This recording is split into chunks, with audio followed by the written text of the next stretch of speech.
12 xidig ee ugu fiicnaa Champions League xilli ciyaareedkan oo la soo saaray iyo dooda ka dhalatay xidiga laga soo tagaya. Taageerayaasha kubadda cagta ayaa ka xumaaday shaxda xilli ciyaareedka Champions League ee UEFA soo saartay iyagoo ku dooday in ay ka maqan yihiin xidiga dhowr ah oo wacdaro ka dhigay tartanka Champions League xilli ciyaareedkan.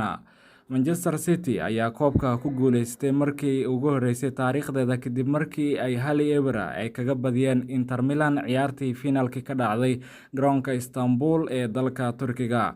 Ciyaarta kadib sida caadada ahayd UEFA waxay shaacisay shaxda xilli ciyaareedka oo ay soo xishteen guddiga farsamada.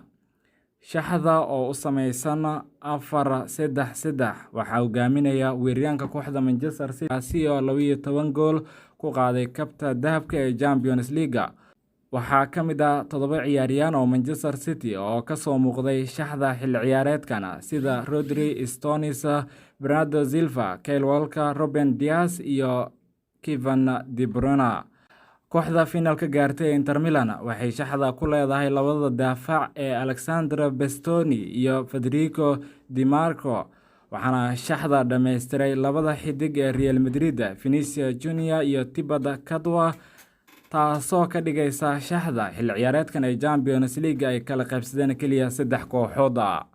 Taageerayaasha ayaa si xooggan uga soo horjeestay xulashada UEFA iyagoo ku dooday in Andre Onana uu ku habboonaa booska goolhayaha ee la siiyay Thibaut Courtois.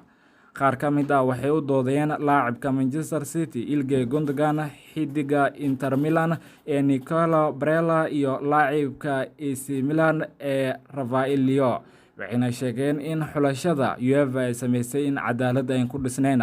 Waxayna sheegeen in xidigaha Ilkay Gundogan, Rafael Leao iyo qaar ka mid ah xidigaha laga soo tagay in ay u qalmaan in ay boos ka helaan shaxda UEFA ee xilli ciyaareedkan.